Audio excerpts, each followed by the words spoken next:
E aí, galera, tudo bem? Sou a professora Nanda Mota, sou professora de História e estou aqui para a gente bater mais um papo sobre fatos que são extremamente importantes para a sua prova, para o seu vestibular, tá?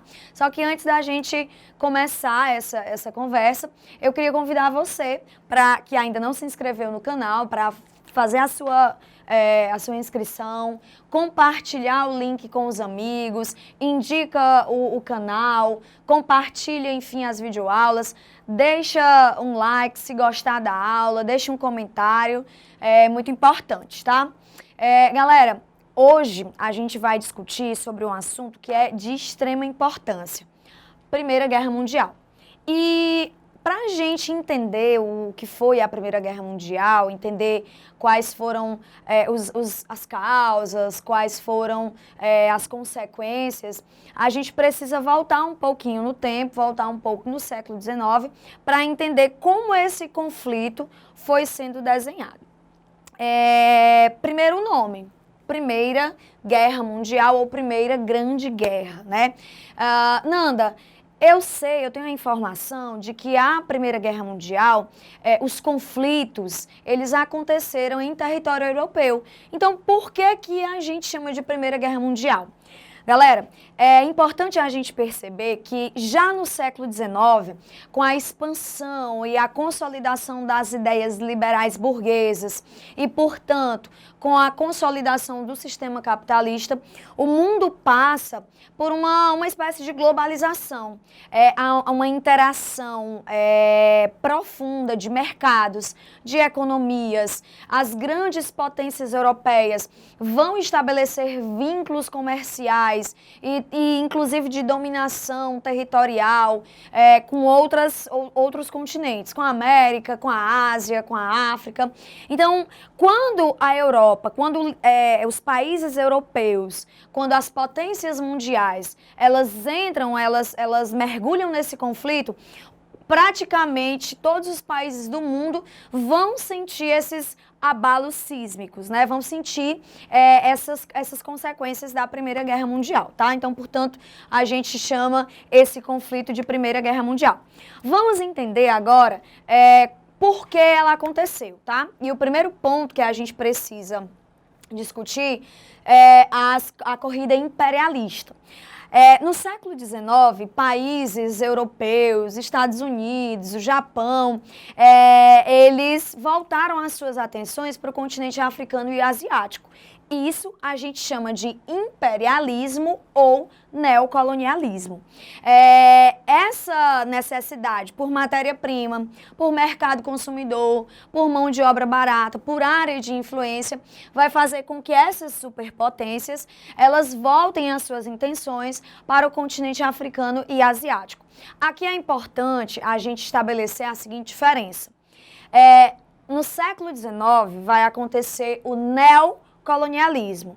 Nanda, mas se é neocolonialismo, né, o neo, a partícula que significa novo, quer dizer que esse colonialismo, essa colonização aconteceu de novo. Mas quando aconteceu a primeira vez? Aí a gente volta lá para o século XV, XVI, XVII, que vai ser o período do colonialismo, né, contextualizado pelas grandes navegações, pela questão dos interesses mercantilistas, pela busca de metais preciosos. E só que a diferença é que nesse colonialismo do século XV a XVII, mais ou menos, as atenções estavam voltadas para a América, para o continente americano. E aqui no século XIX, né, nesse neocolonialismo, as atenções foram voltadas para os continentes africano e asiático, tá? Bom, essa corrida imperialista, pessoal, vai gerar disputas.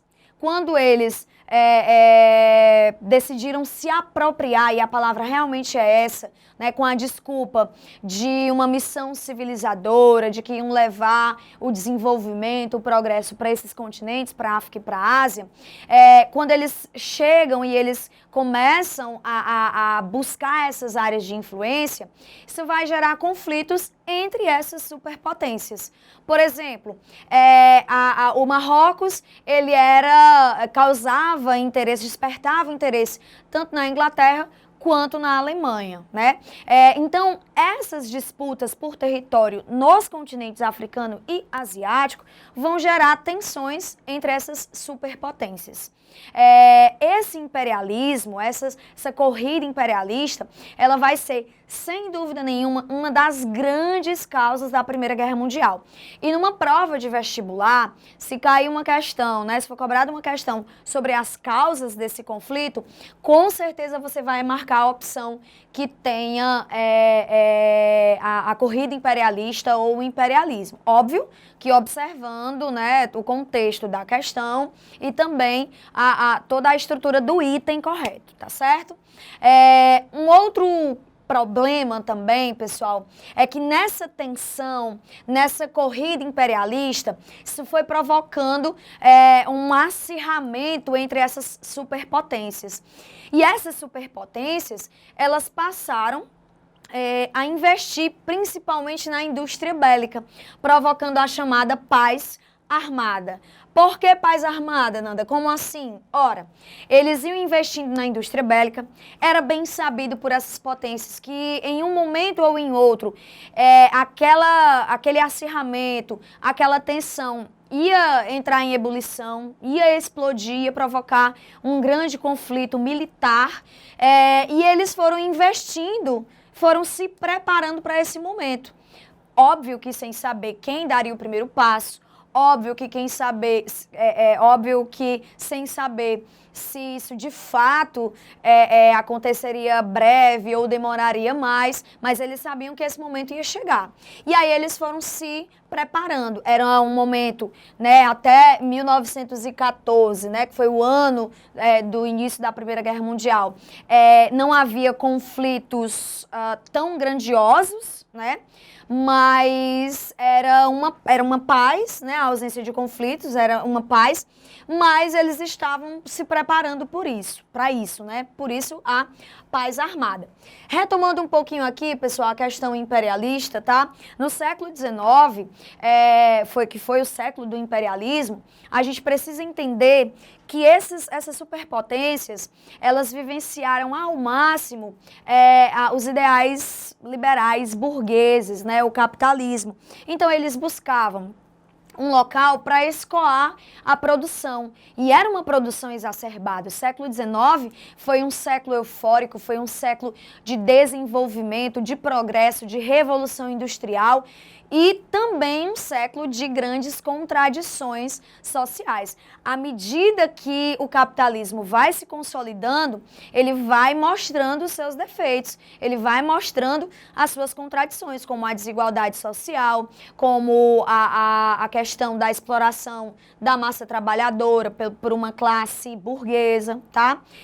Esse século XIX, ainda nesse intuito, né, nessa questão de evolução, de desenvolvimento, a gente pode, por exemplo, pontuar a Belle Époque, né, aquele momento de extrema euforia, do desenvolvimento dos meios de transporte, de telecomunicação, a questão também, enfim, a própria questão cultural.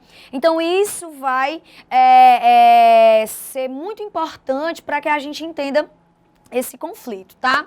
Esses países, né, nesse intenso desenvolvimento, buscavam novas áreas para escoar a produção, para, enfim, continuar no seu ritmo de desenvolvimento, tá? E quando esses países, né, eles se desentendem, vai gerar o que a gente conhece como Primeira Guerra Mundial, tá? Um outro motivo, né, uma outra causa da Primeira Guerra Mundial que a gente também precisa chamar muita atenção para isso aqui é o nacionalismo. Galera, isso aqui vai com certeza aparecer no seu vestibular. Se não for em Primeira Guerra, vai ser em Revolução Francesa. Se não for em Revolução Francesa, vai ser nos regimes totalitários, né, naquele período entre guerras, onde o nacionalismo ele vai ser vai se ter um apelo muito grande para essa questão nacionalista, tá?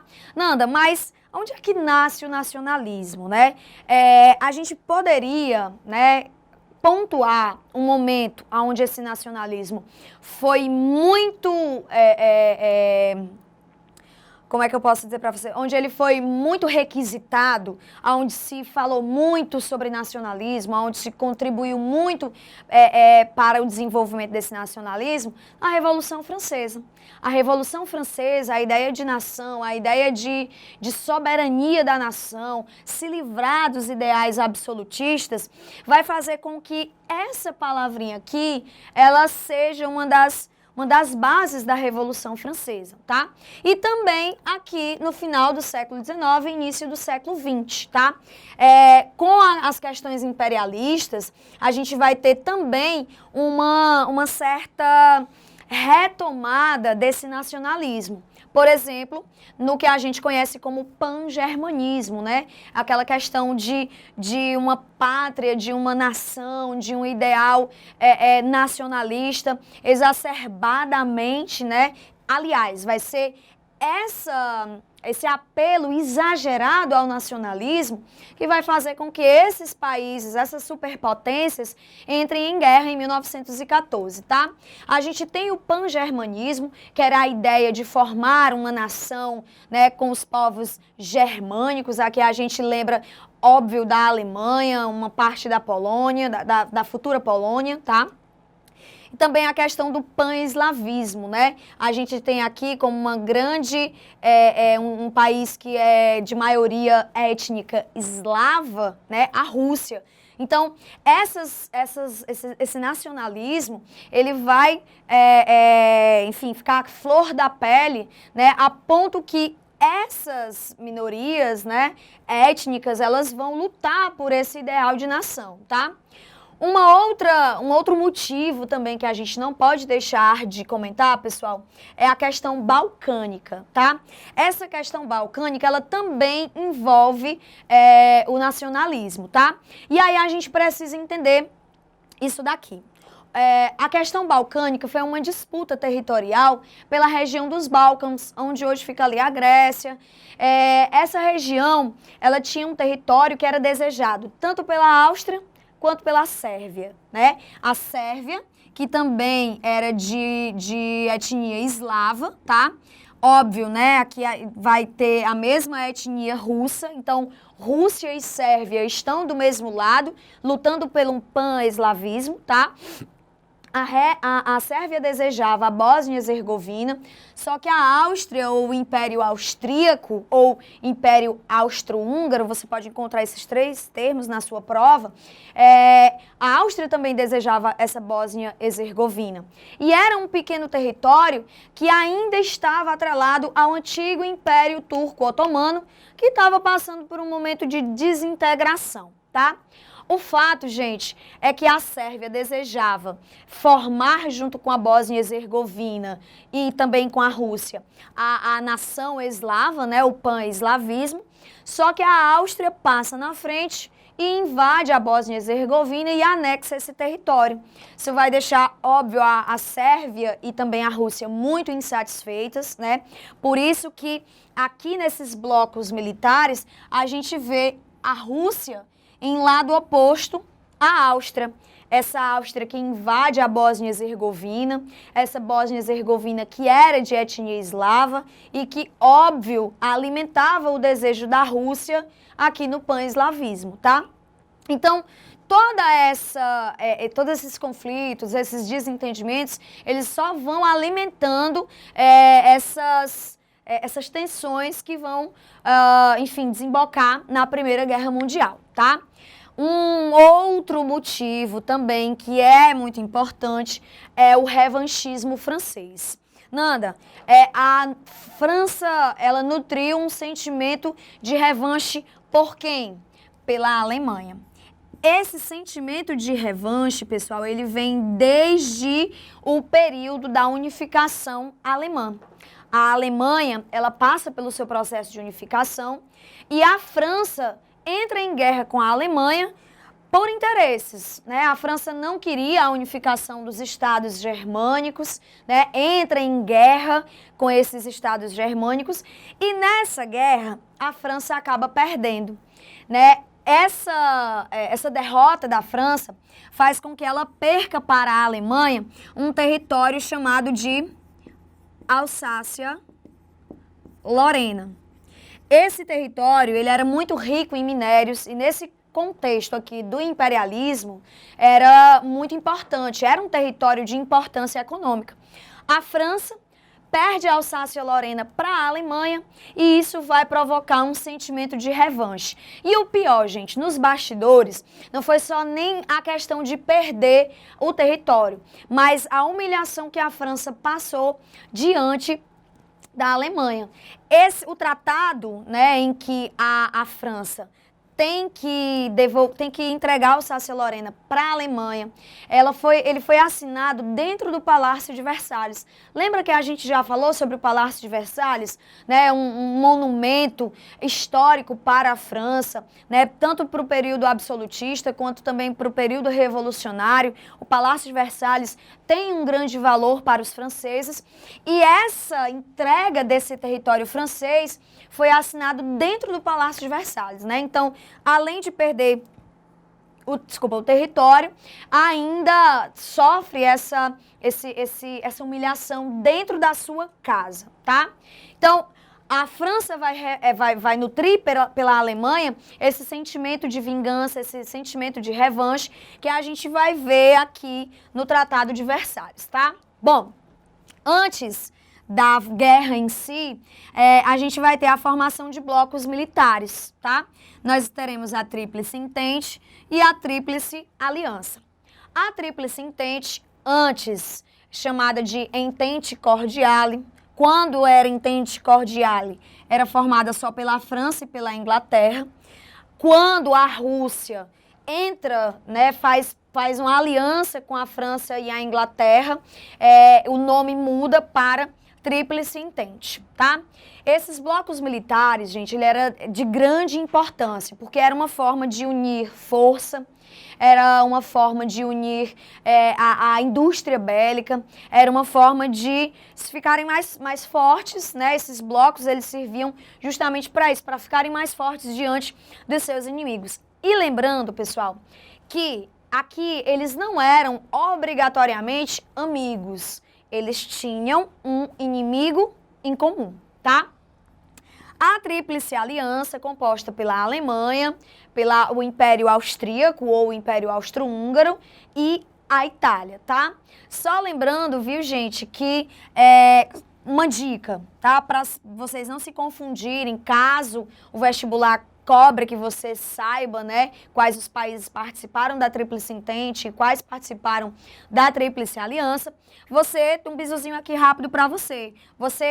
No A de aliança, você lembra aqui do A de Alemanha e do A de Áustria, tá? E a Itália tem aqui essa terceira letra, que é um A também de Jadai, para você pegar esse bizu, certo? Esses blocos militares, eles serão acionados quando essas minorias étnicas, elas entram em conflito, tá? Bom, essa Tríplice Entente, essa Tríplice Aliança, serão os dois extremos, né? Os dois lados desse grande conflito, tá? Gente, a gente precisa entender, de fato, né, o que foi o estopim para a Primeira Guerra Mundial, né? O que estava faltando diante de todo esse contexto de tensão, de conflito, que era que estava faltando para iniciar essa guerra, tá? O herdeiro do Império Austro-Húngaro, né, Francisco Ferdinando, o arquiduque Francisco Ferdinando, ele resolve visitar a Bósnia-Herzegovina, né? Ele vai à cidade de Sarajevo, que era a capital dessa pequena região, e lá o problema que acontecia era que os bósnios herzegovinos, eles não estavam contentes com a anexação austríaca. Sem falar que a Sérvia ainda investia e financiava grupos extremistas, né, contrários à anexação austríaca. O Francisco Ferdinando, acompanhado com a esposa, foi visitar a cidade de Sarajevo, na Bósnia-Herzegovina, para tentar levar uma proposta de conciliação, enfim, de acalmar a situação. E aí ele acabou sendo assassinado. No slide eu queria mostrar para vocês uma imagem, né? Algumas imagens que são interessantes. Esse casal que vocês estão vendo logo à esquerda, aí é o Francisco Ferdinando, né, o arquiduque Francisco Ferdinando, herdeiro do Império Austro-Húngaro, que foi assassinado juntamente com a sua esposa. E esse rapaz aqui na direita, que vocês estão vendo, o Gravilo Príncipe, ele foi o assassino de Francisco Ferdinando, né? A Sérvia financiava, né, o grupo extremista a qual o Gravilo Príncipe pertencia, e aí a Sérvia vai acabar sendo indiretamente responsabilizada por este assassinato. O fato, gente, é que um príncipe, né, um arquiduque, tinha sido assassinado. E isso ativou os blocos militares. Lembrem, a Áustria era aliada da Alemanha. O Império Austríaco perdeu o seu príncipe, perdeu o seu arquiduque, perdeu o seu herdeiro. Então, a Áustria vai cobrar da Sérvia, a Rússia tomará as dores da Sérvia, então a Áustria declara guerra à Rússia, a Alemanha, que por sua vez apoiava a Áustria, também vai declarar a guerra à Rússia. A Rússia, que fazia parte da Tríplice Entente, tá? Recebeu o apoio dos outros dois países, França e Inglaterra, que declaram guerra tanto para a Alemanha quanto para a Áustria. E aí, gente, está desenhado, né, o conflito, a chamada Primeira Grande Guerra Mundial. A gente vai perceber que as causas da Primeira Guerra Mundial, elas antecedem e muito o ano que o conflito se inicia. Essas causas, elas são bem importantes, né, os antecedentes são bem importantes para você entender por que o conflito aconteceu, tá? E aí, na próxima aula, a gente vai, de fato, se ater sobre as fases da Primeira Guerra Mundial, o que aconteceu e as consequências, tá? Então, assiste lá a próxima aula para você dar continuidade a esses apontamentos.